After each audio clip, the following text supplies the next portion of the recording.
Hello, and welcome to a podcast. I am finally out on a walk. I haven't gotten to do this for a while. So today I want to talk about, it's interesting, I came to this podcast topic and then I realized how similar it is to one of the very first, my podcast called Religion for One. The idea of the centrality of you pursuing an answer that satisfies you, not an answer that satisfies anyone else. That is not your responsibility.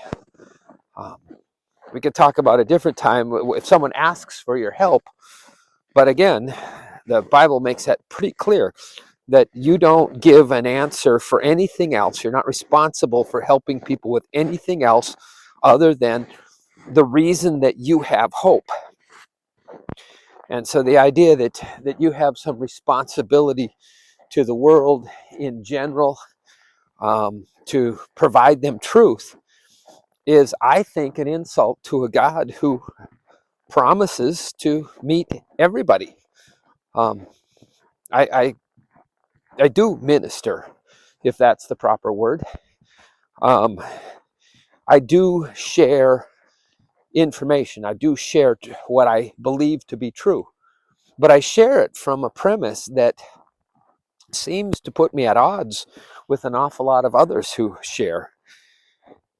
I share it from the premise that, well, others, it would seem, and maybe it's clear if I present it this way, others seem to share from the premise that if God talked to me, then I have a responsibility to pass that on to you.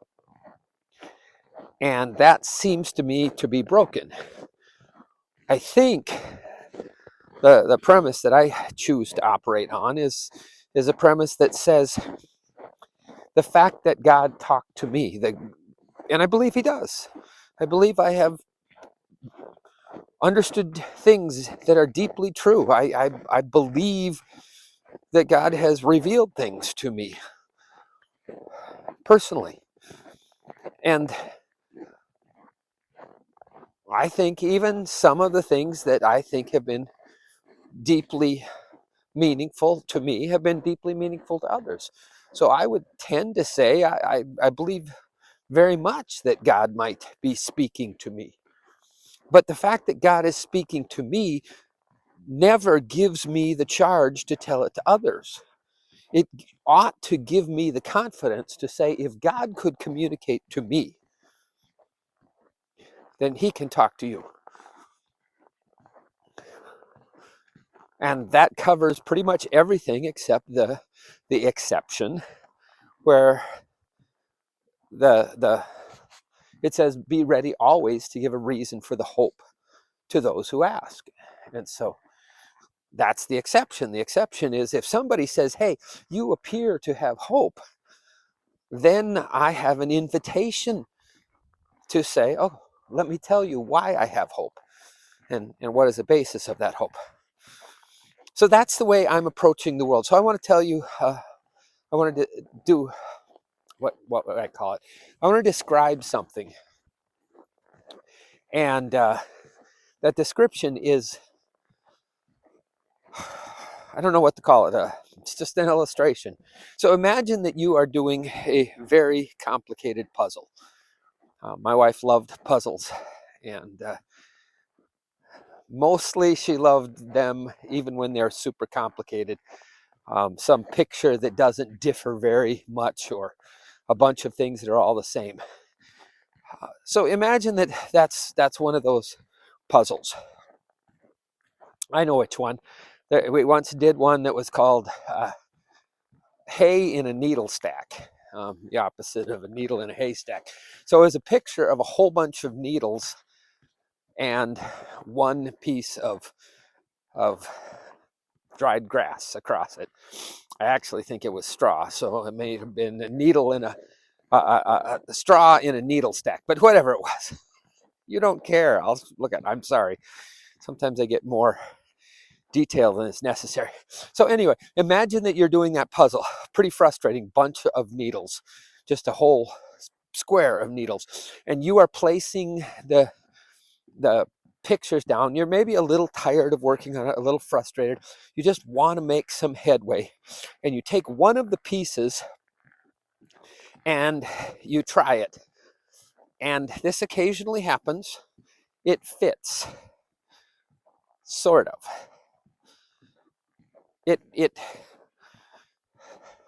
It's close enough.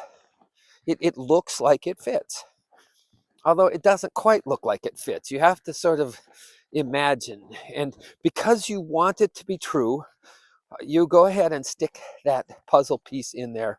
And it's like, yeah, it must just have swelled a little bit. And so it's kind of tight. So what's the problem? It's a 1,000-piece puzzle and you have one piece wrong. Well, that's pretty good odds. Except immediately you recognize the fault with that calculation. It is not that you'll have one piece wrong. It's you'll have every single piece that is connected to that piece will not fit correctly. It is not it's not one fault. It is the foundation for, if you take all of the combinations that won't work, I don't know what the numbers are, but you get what I'm saying, is that it's not one fault. It is a countless number of faults. When you accept in your faith, when you accept an unsatisfying answer, it's not that you get one thing wrong.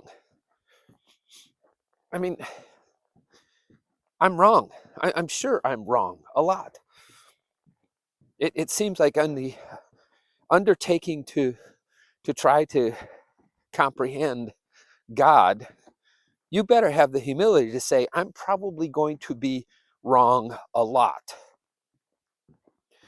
But that doesn't invalidate my pursuit of truth. I've used this illustration before. It's a long time, so I'll go back to it. You could be more wrong than you are right and still be more right than any other conceptualization. And that seems to me it's worth something. That's not nothing. So I'll use the illustration. Imagine that somebody has never had a kiwi. I think they used to be called a New Zealand gooseberry. Okay, so these are in the early days when kiwis weren't a thing. Fair enough. I don't know what a kiwi is, or you don't know what a kiwi is, and I do. And so you ask me, well, what's a kiwi like? And I come up with, it tastes like a cross between a strawberry and a grape. Now, is that useful? No. If you could cross a strawberry and a grape, it would be more different than a kiwi than it was the same. So I would be more wrong than I am right. And yet you might still get some value from me, even though I'm wrong, right? The value would come not that it's exactly like it, that you would taste the kiwi and you'd be like, yeah, that tastes exactly like a cross between a strawberry and a green grape. You might say, no, Jeremy, that's totally different. And yet I could fairly ask you the question and say, okay, I know it's a lot different than that, but the question that matters is, can you think of something that's more like a kiwi? Okay. So you've tasted it and you say, no, it's not like a strawberry and a grape. And then I ask, okay, well, I know that. I know it's very different. And yet, if somebody were to ask you the question, what's a kiwi like? How would you describe it? So maybe as wrong as describing it like a cross between strawberry and a green grape is, it is still more useful than anything else. Is it more like a cross between a banana and an orange, or is it more like a cross between, and so when I said it's like a cross between a green grape and a strawberry, I was both right and wrong. Okay, I think that's a level, I hope. The problem is that it may not look like a level of humility for me, because I tend to really like my ideas. That's why I do this podcast. But I try to keep that front and center as a discipline of humility, to remember that I'm probably more wrong than I am right. But as I go through some of my ideas and talk them through, I might be more right than anything else. I was sort of delighted the other day to have somebody ask me for a very technical category of my belief, and I said I tend not to think that my beliefs fit well into somebody's pigeonhole, and here's what I believe. And this person, who thinks things through and knows some systems of thought, I was kind of proud that he said, yeah, I haven't heard that before, but it seems like you have sort of a consistent position. Okay, so that's what I believe about the things I have to say, is I actually believe that I am probably a lot wrong, but I might be more useful than any of the other things. Now, why am I belaboring that point? Well, I'm belaboring that point because I'm arguing that when you have a puzzle piece that doesn't quite fit, have the courage not to go with it. Because it does two things. One is it messes up the whole rest of the puzzle. None of the pieces that intersect with it or intersect with the pieces that should have intersected with it are going to work. And so when it is wrong, you're undermining the whole endeavor. You're like, yeah, but what if it's right, and the people who are telling me it's right know what they're talking about, and I said, well, it doesn't feel right. Could it be that I would that be a problem? So it doesn't feel right, but it is right. It's like, yeah, but if it is that way, if it's right but it doesn't feel right, you're still going to question. You're still not going to be able to proceed on the puzzle on that way until you decide that, yes, this in fact is the correct piece. This is the correct answer, to the correct solution to this portion. All right. So then the question that seems to emerge for me is, why did I do that for so long? If you haven't done it, if you have never accepted a unsatisfying answer from somebody who you perceived or who presented themselves as an expert, then I think feel free to shut this off. And if you are an expert who has been pushing answers on people and you knew that they weren't satisfying, but you think that it's the best they can expect, and you wish that I wouldn't shake people's doubt, then I would also tell you, feel free to shut this off. It's not for you. But if you've ever politely accepted an answer that just did not seem right,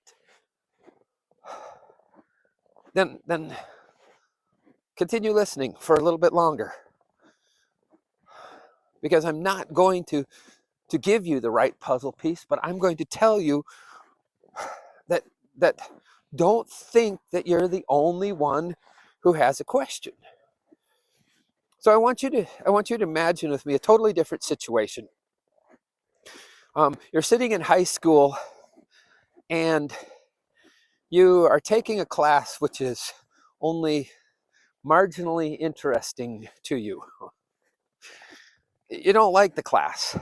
You're going through it and you're learning the answers and regurgitating them in order to check the box on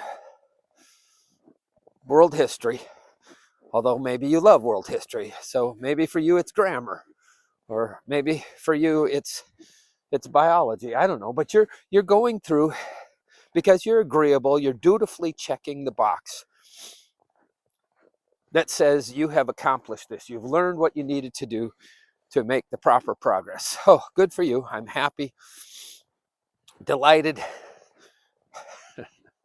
And you just want the class to be done. And the teacher says, okay, are there any questions? And the fact of the matter is that there's an awful lot that the teacher said that you don't really understand. But you just want the class to be done. So let's just accept it and hope it makes sense tomorrow. That's your position. Let's just accept it. The teacher is the expert, and let's just hope that by tomorrow it'll make sense, or else let's hope that it's not on the test. Do you think, I find that as sort of a reasonable position. Is it the smartest position? Well, I don't know. But I can certainly see somebody having that position. Yet, fine, I don't get it. The answer isn't satisfying. It doesn't answer things for me, but I really don't think I need to know this. Okay, so you're sitting in class. It's near the end. You know that as soon as the teacher finishes this lecture, we'll make this a freshman college class, because then you know that if the teacher doesn't get anybody asking any questions, you actually get to leave. The lecture's done. This isn't high school where you have to sit around. And then somebody raises their hand. And wow. As soon as you see it, let's just imagine it's this person. Maybe you had one in school who loves to ask questions because they want to show off how much they know. Okay, so they're going to ask a question hoping that the teacher will say, "My, I haven't thought of that," or "Wow, that's a good question. How did you know that?" So that they're not asking a question from your judgment. They're not asking a question to gain information, which you admit that maybe if someone in the class asked exactly the right question, you actually wouldn't mind, because part of this doesn't make sense to you. But the person asking the question is not that person. The person asking the question is the kind of person who asks questions because it allows them to show off. Not too desirable. You wish they would just shut up. Stop asking questions.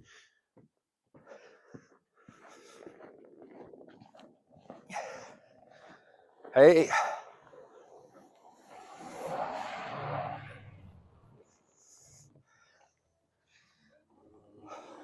How you doing? What am I busy with?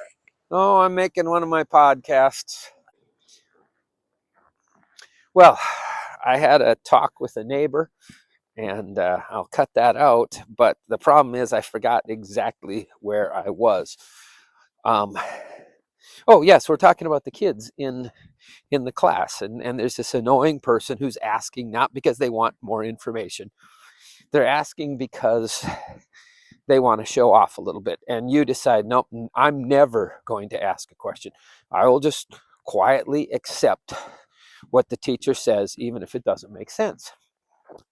And then Imagine your professor says, okay, anybody else has a question?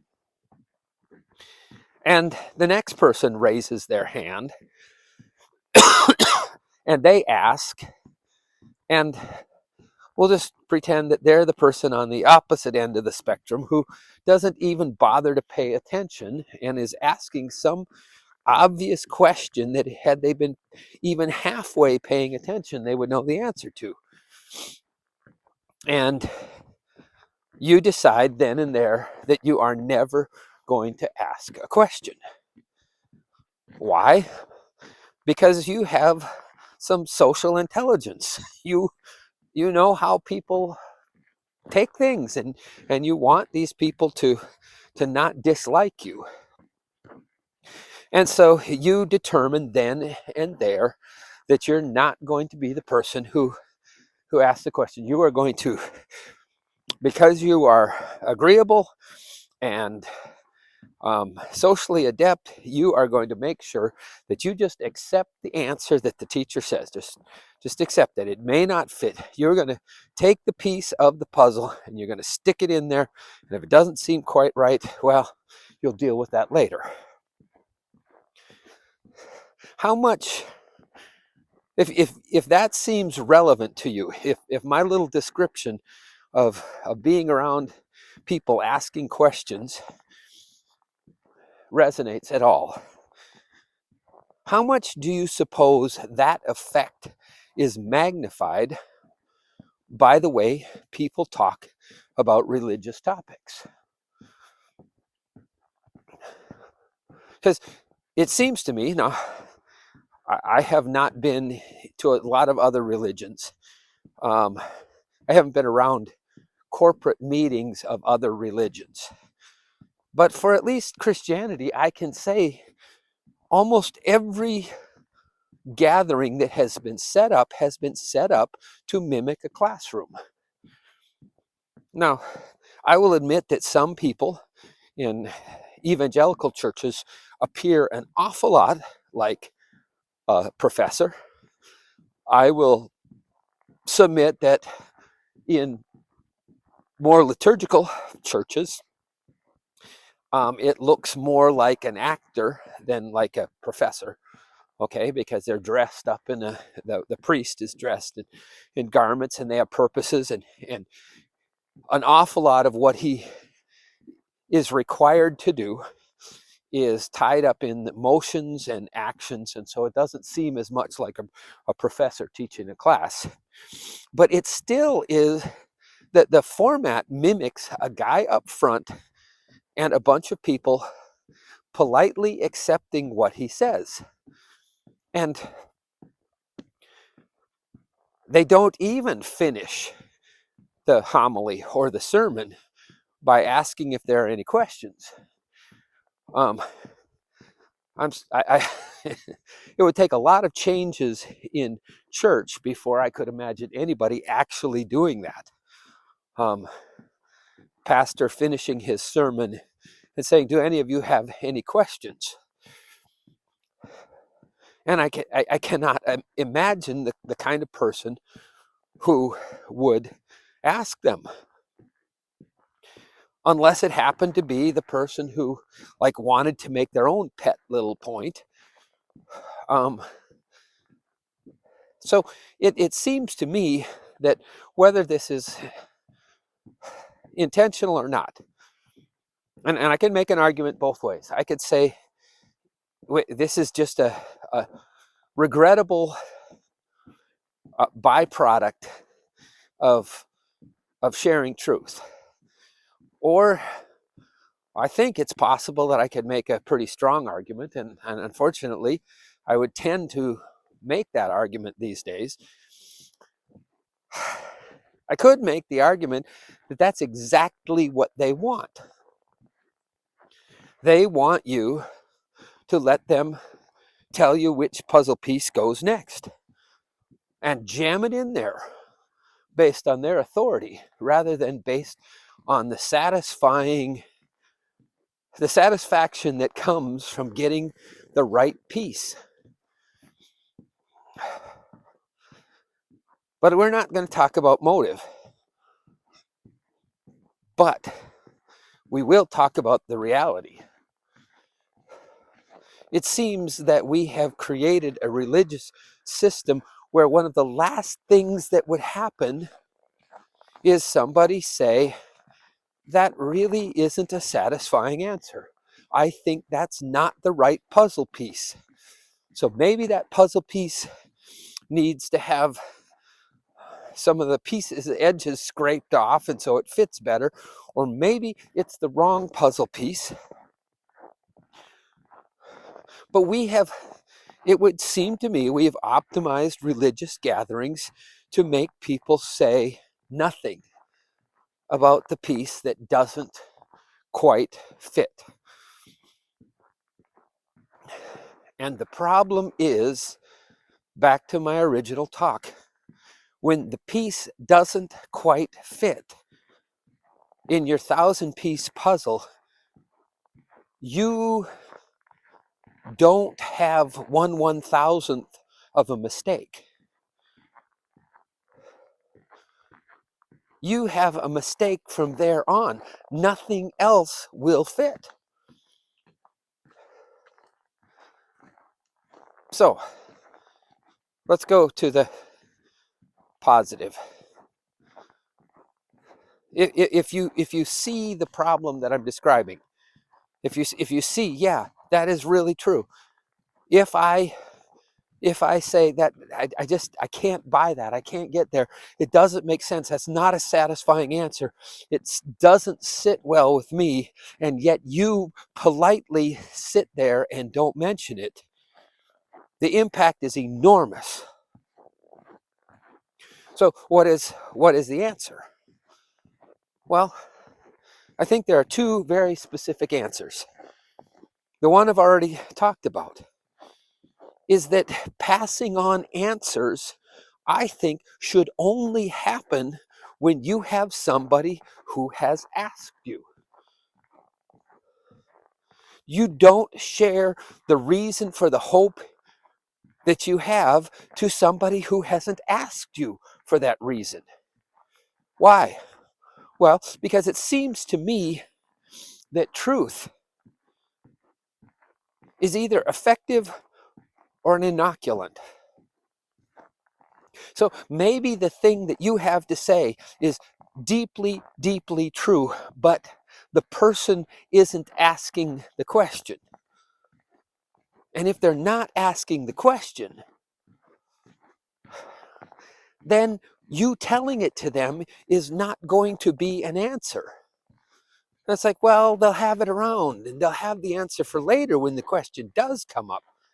And I'm like, no, they won't. They will be inoculated. They will have had the effect of the answer, but it won't have had that, what would I say, the satisfying effect of putting the puzzle piece in, right?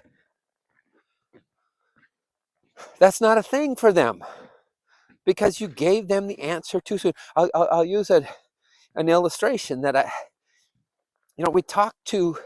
I was talked to about the necessity of remaining, of waiting for marriage before I was even interested in girls. And so you get these young people together and you say, here is the truth, here's the answer, this is what you do, I need you all to agree to that. And it's like, okay, bunch of agreeable, yeah, this is it. But the problem is that when the temptation comes, it feels like, really, I have this temptation weighing on me by the ton, and I have a few ounces of this silly little answer.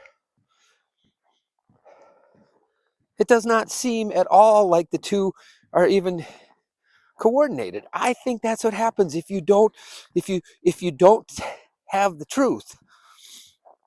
When you are hungry for the truth inoculates you. And you find yourself thinking that you've heard the truth, but it's merely an empty answer. Okay, that's the first problem. No, I'm not talking about problems. I'm talking about solutions. So the first solution is don't tell people answers until they have asked you. Don't offer them hope until they've observed hope in you. But the second is, in my mind, the more glorious. And that is that the way we pursue truth as followers of Jesus Christ is by doing what he did, not thinking what he thought.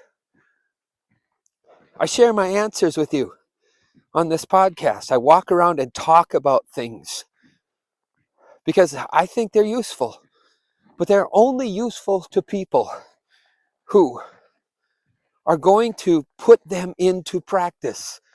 Take my hypothesis and design an experiment. It is not my hypothesis that has truth. It is the experiment that has truth. So, to simplify, it's the same thing I said at the last podcast, but what you do is you take Jesus as your Lord and you say to him, this isn't the only way. You could design an experiment and it doesn't have to be Jesus Christ. Or today, I'm not proselytizing. I'm simply saying the fundamental way to test Christianity, whether you think it's true and are in agreement with it, or whether you're pretty sure it's wrong, the way you test it is you say, Jesus, if you will tell me something clearly, I will obey you as if you are my king. You will make the pursuit of truth a string of actions, an experiment that you're attempting, rather than having it be about a badly fitting puzzle piece.